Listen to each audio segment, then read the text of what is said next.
I think some of my relatives were a little bit confused. Right. Especially, on the 3 years that I was studying in the UK, because they were like, she's studying musical theatre. Yeah. Like, what are you going to do after that?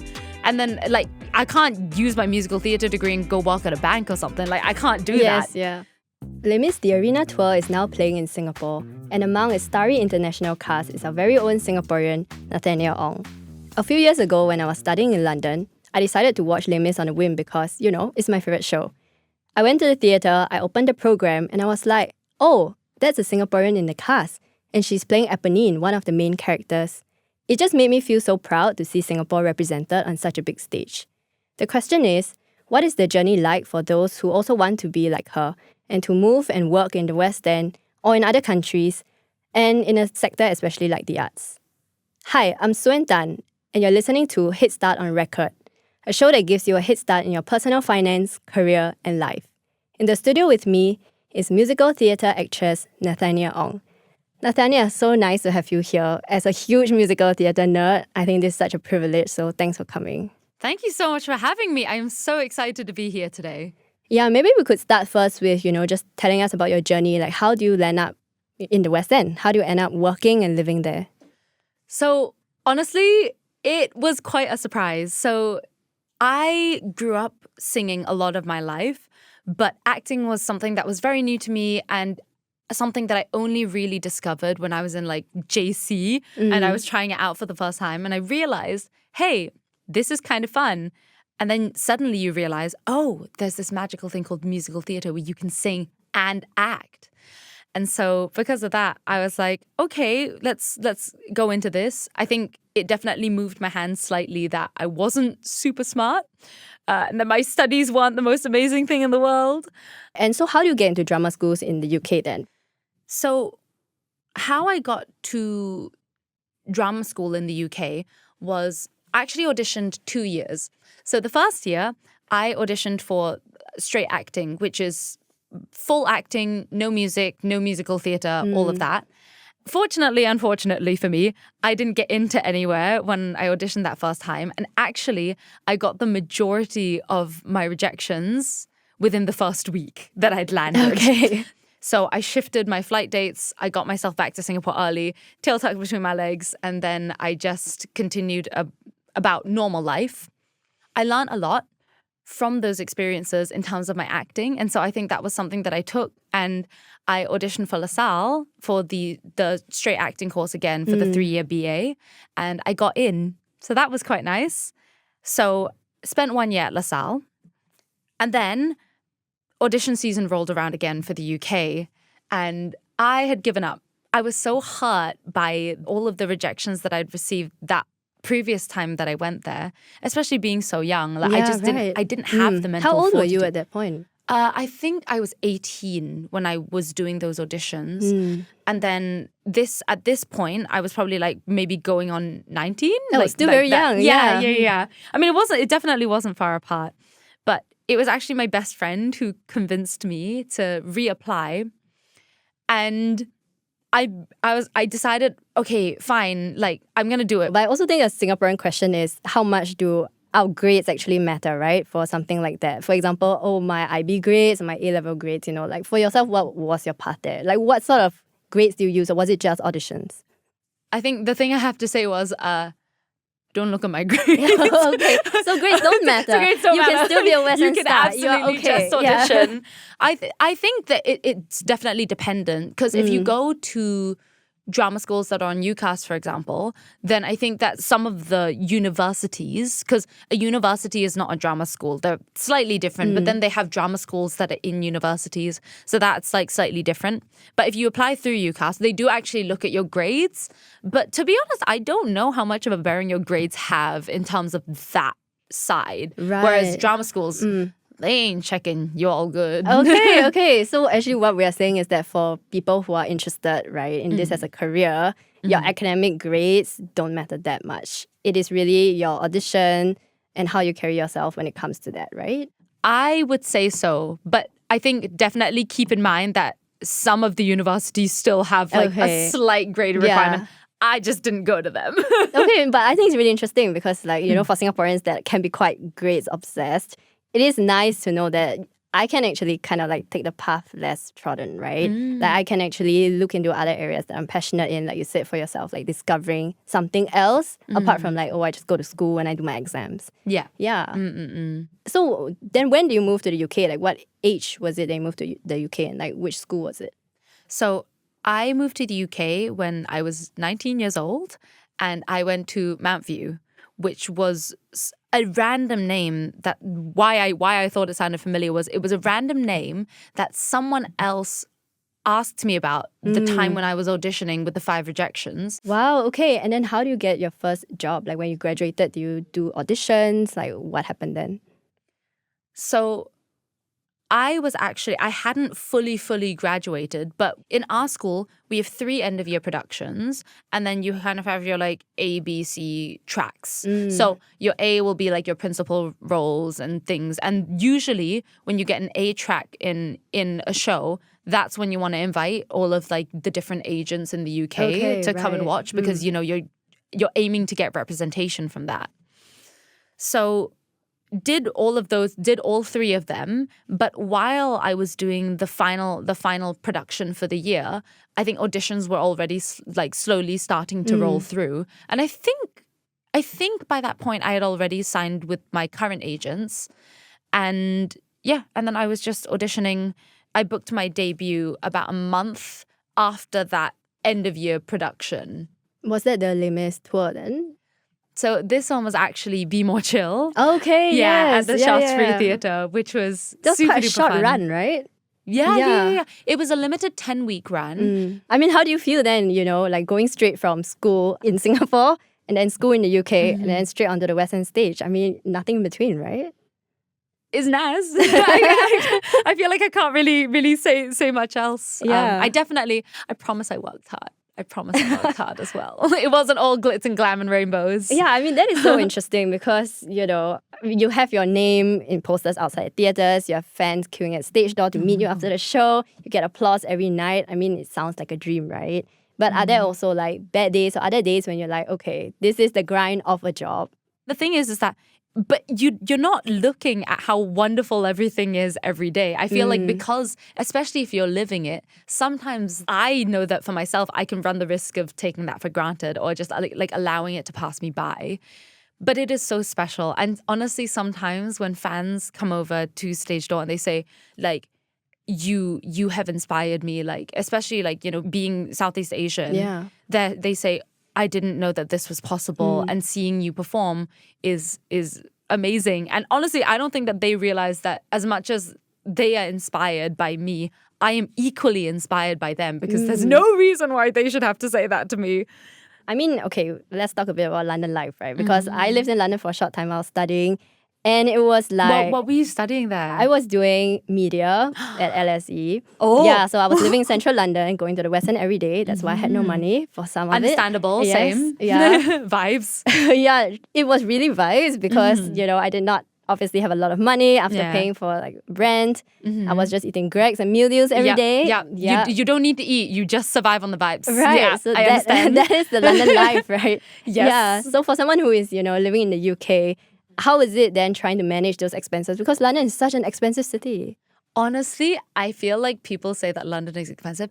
But coming back to Singapore, I think since the last time, like even in 2023, I don't remember it being this expensive. That is true. Someone save me. It's too much. Yeah, no, definitely. But I think being in London, like the life that I live now and the life that I lived then is very different, because, you know, now I'm earning my own money. I have slightly more disposable income, whereas I think previously I was a student. And I think that, you know, when you're a student, you live that really lovely student life. Yeah. Can I say ratchet? Yeah, rabak, right? Yeah, rabak student life. Yeah, we can say that. Yeah.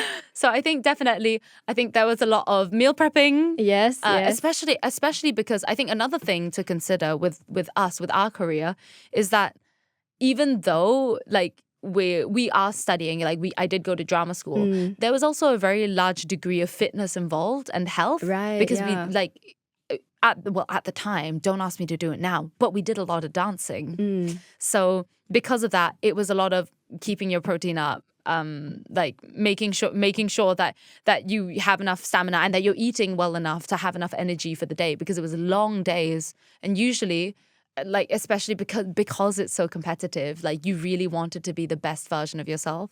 So it was like starting super early in the day, finishing at whatever 5-6 o'clock in the evening, and then staying back to do some extra practice because you have a monologue to learn, or a monologue and 2 songs to learn, or you need to practice a dance, and so you have to stay back and you have to go through all of those different blockings and actions and movements and counts. Right, okay. So it's like you don't really have enough money to eat, but you still need to eat kind of well so that you can fuel your body to do the things you want to do. But then you don't need to eat if you don't have time, right? Right. So that's the consensus. Yeah, okay. And I guess like for a theatre actor, you are more or less like a freelance artist, right? Can I say that? Yeah. So I mean like for an Asian parent, for example, if it's like my mom and I told her I'm going to move overseas to work, it's going to be freelance, I won't have a regular salary. It's also going to be in the arts. She's going to be like, what are you doing, right? So I think for yourself, how was it when you told your parents and your relatives, oh, this is what I'm going to do? I think for my parents, they were like, I have been so fortunate because I know that it's very non-typical of Asian parents, but they were actually very supportive of me and whatever I wanted to do right from the get-go. It was so strange because I always kind of oddly believed that I would fail in a way because it's the arts. Yeah, like, it's I think true, that it's so, and especially because like I think like especially among Asian countries, I feel like a lot of people can't really understand that whole concept of making some like this thing that I really enjoy into my career. I think a lot of people didn't understand that. I think some of my relatives were a little bit confused, right? Especially on the 3 years that I was studying in the UK, because they were like, she's studying musical theatre. Like, what are you gonna do after that? And then like, I can't use my musical theatre degree and go work at a bank or something. Like, I can't do that. Yeah. But I think that for my parents, the big thing was they always just wanted to make sure that I was happy. Yeah. I think they know that I'm fairly resilient because I've always been quite strong-headed even since my younger days. So even if I wasn't working in theatre, like cafes exist, I would have probably taken like a waitressing job or something, or like maybe like gone and taken on some different kind of side hustle as well. So like, I think for me, it was never about the money.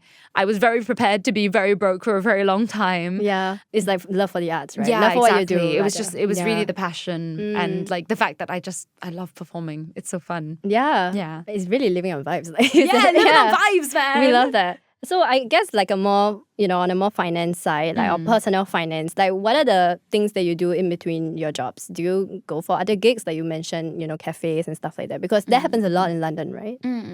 I think that is something that is actually quite common, and a lot of people what a lot of people do is they teach like stage school and stuff like that. So they have jobs, and I think for people who have been in the industry a little bit longer, a lot of them go into teaching. So and sometimes that's even something that they run concurrently while they're also in jobs. Some people have their own companies. Like I think when I was in Miz, someone was working in a water company, but like the fancy flavored waters, and like they were doing branding for that and stuff as well. So a lot of people have their own. Like I think someone in our current cast actually has like a design company and designs logos for different things. So there's a lot of people do have side hustles, but I think that for myself, I'm very lazy.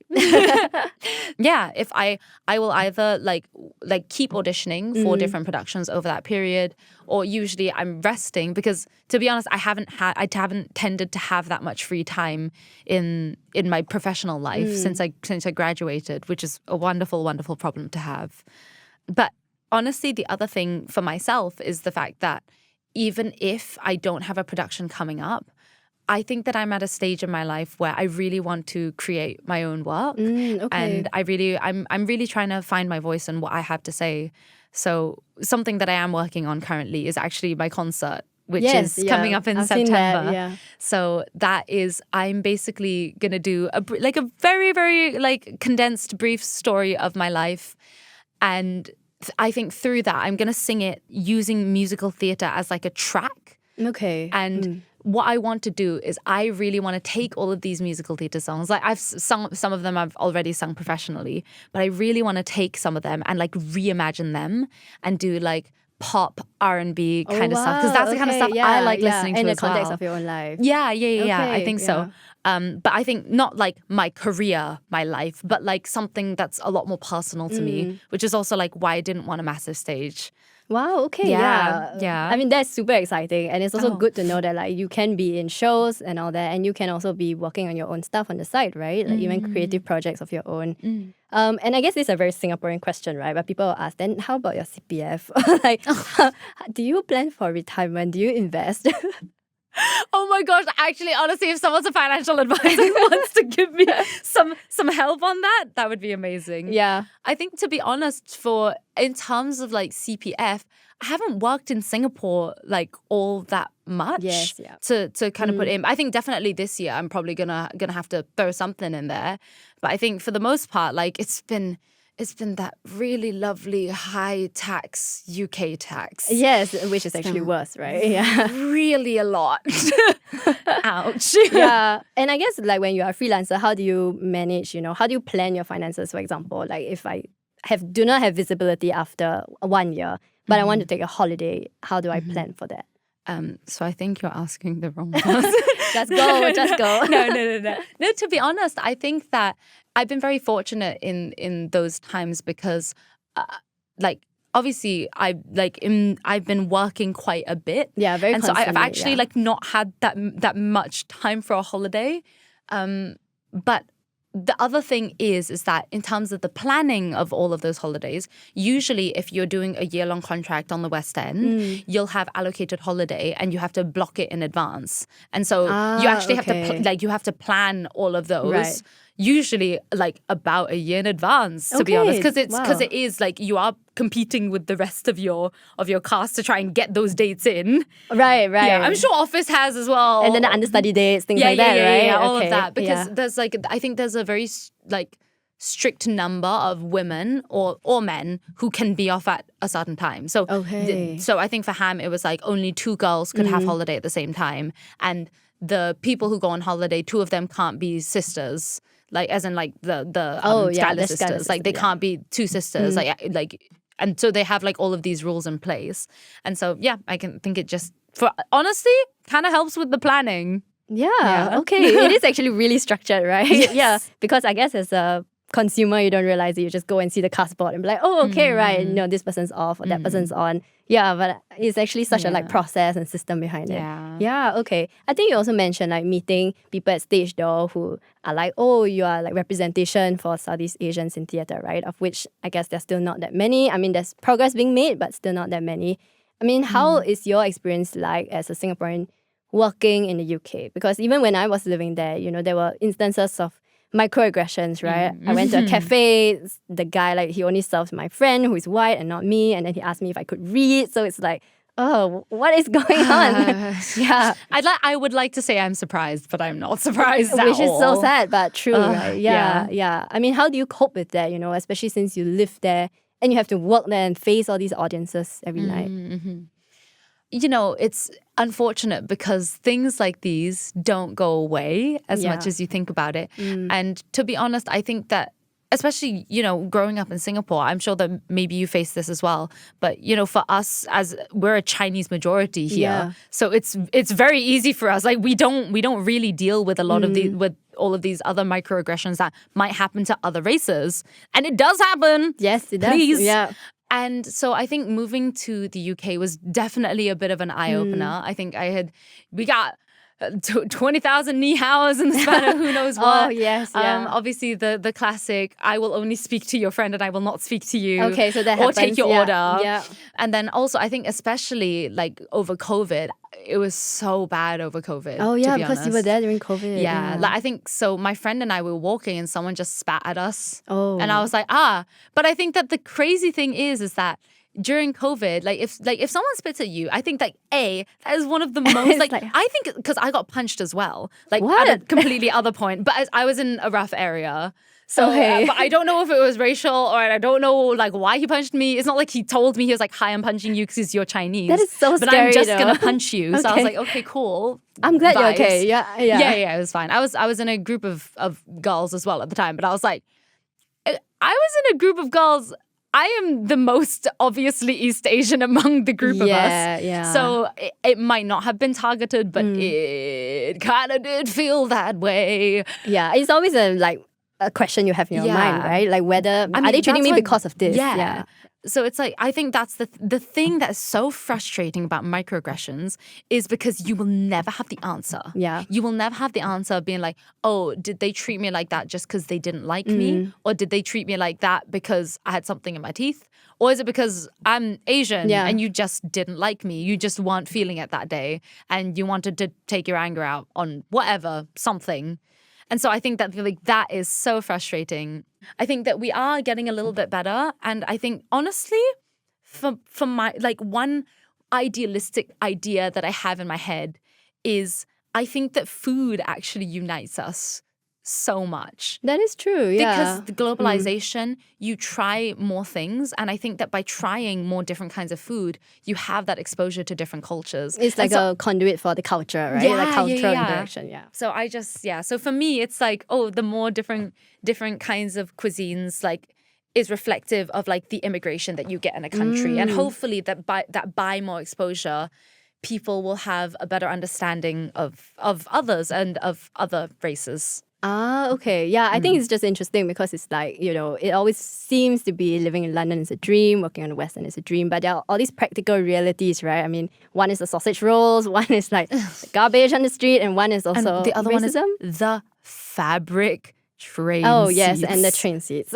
Nasty. Yeah. Very gross. Yeah. They had a bed bug problem, right? I remember it was a couple of years ago. Yeah, scary. Yeah, I was scared. Okay. But anyway, I think you are such a good person to ask this question to because, you know, say somebody is 18 and they're interested in musical theatre, whether it's working in Singapore or working overseas, you know, what is like some of the advice that you can give to them?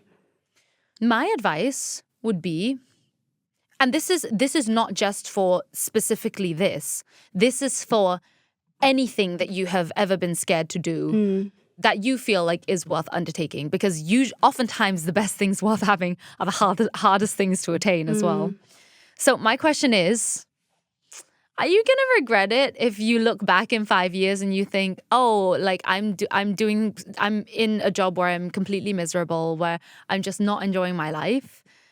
Are you gonna look back and be like, shoot, I should have tried. Right. Don't be that person in 5 years. Do it now. Even if you make the mistake and you don't get there, at least you tried, but at least you'd have the answer. It is so much better. Like, and on the thing is, especially, and this, okay, now I'm back in the context of like this specific context is, if you go into this industry as a freelancer, especially, you are constantly dealing with rejection. No matter what stage you get to in your career, you will constantly be beaten by someone else. Like how many big movie stars auditioned for Ariana Grande's part? Right, Wicked? there was a whole list, right? So many people. How many people auditioned for Elphaba? So many people. There will always be someone who has like a bigger following, or like maybe even people who are more talented than you. But the thing is that you won't know if you're someone else's cup of tea until you try. And so I think it's in the trying that you find that discovery. Right, okay. Because if you don't try at all, you will never know, right? Yeah. And then you'll regret it. Yeah. And also, it's never too late. If you're 18 and you think, I don't have the money at this point, that's okay. I have one of my closest friends in the cast is Abel Law. He's a Malaysian. Yes, yeah. And he was working in Singapore for a little while as a lawyer.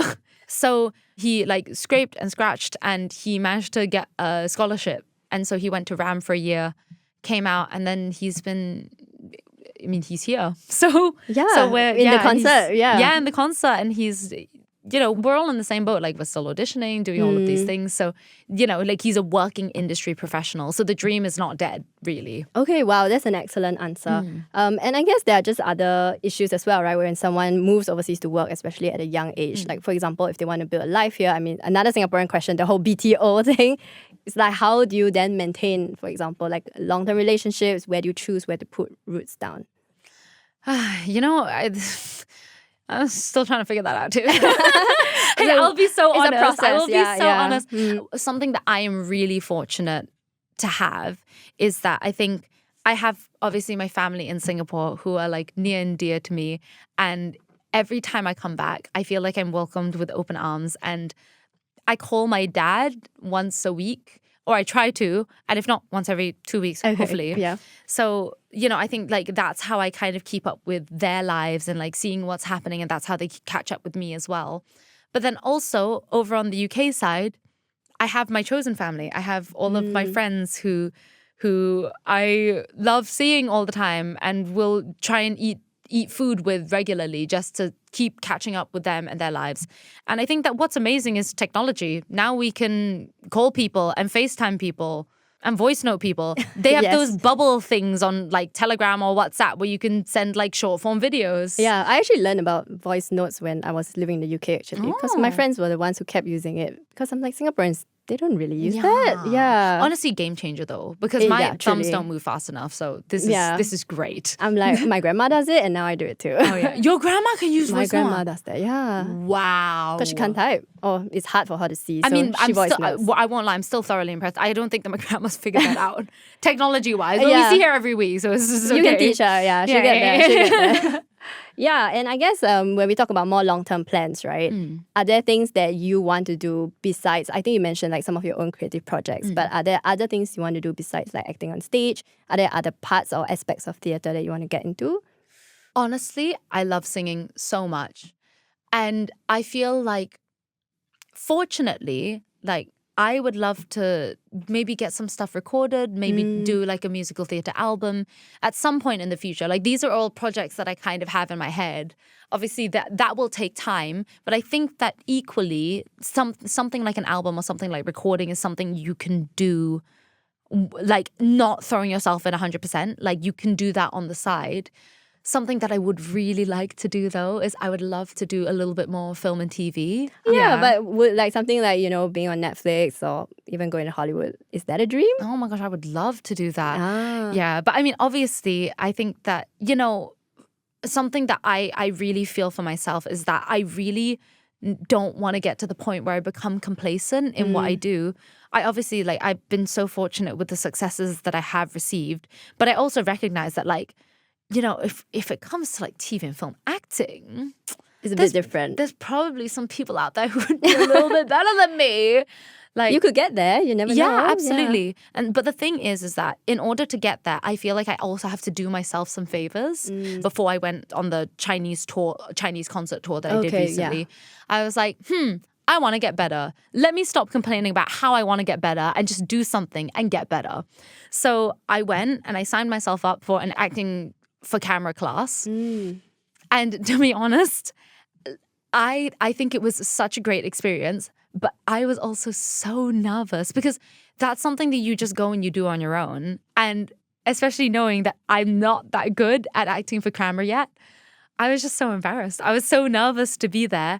And honestly, when the footage came out, because they'll give you footage like 1 or 2 weeks after the workshop, I watched it back and I was like, wow, she doesn't know how to focus on one point. But I was going do and like shifting between eyes. Which is what you like, do in theatre, right? Because you have to like look at everybody like the balcony and like grand circle. Oh my gosh. I feel like it wasn't even that. Like I just couldn't pick an eye to focus on. So I was like going like in a really intense scene and there was like a close up of my face and I was like, oh, I need to fix that. Because also I think it's that funny thing where it's like when you're on camera, suddenly you forget how to walk and talk and do anything and breathe. So yeah, it was just a really silly thing. So definitely a learning process, something that I'm not opposed to doing and something that I genuinely would love to get better at.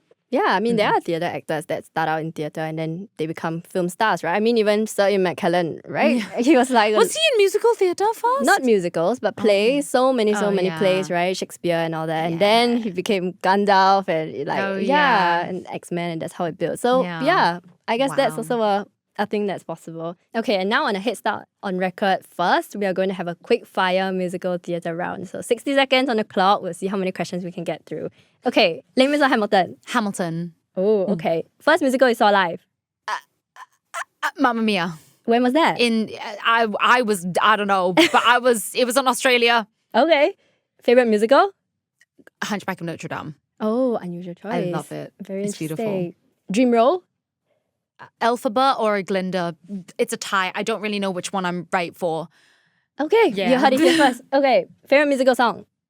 God Help the Outcasts. Ah, right. Unusual as well, but I love that. Love favorite it. composer? Favorite composer? Claude Michel Chambon. Oh, okay, love that. And Alain Boubel. Okay, shout out. Shout out. A show that changed your life? A show that changed my life. It was probably The Rainbow Fish when I was like a kid. My dad was playing the magic mirror in it. I was like, I don't know how old I was. Must have been like 5 or 6 or something. That's so cute. I love that answer. Okay, a song that you've always wanted to sing. Oh. Out there, Hunchback of Notre Dame, but in female key. Okay, wow. So before we let you go, can you let us know what you're up to next? So I will be doing Legally Blonde after this run of Les Mis. This run of Les Mis finishes 10th of May. Legally Blonde runs some point in July to August. Okay. Check it out. It's on SG Culture Pass. It's great. And then a lovely, lovely, lovely, really, really personal concert that I will be doing called Honest. And that is named after one of the original songs that I will be singing that I wrote last year in January. Yeah, so if you can make it, I would love to see you there. Thank you. And that's all we have time for on this episode of Head Start on Record. Thank you, Nathania. It's been a pleasure. So much. Thank you for having me. Of course. I mean, it's honestly, for a musical theatre fan, this is amazing. I'm Suen Tan. You can email us your thoughts on this subject or suggest another question you'd like us to tackle on the show.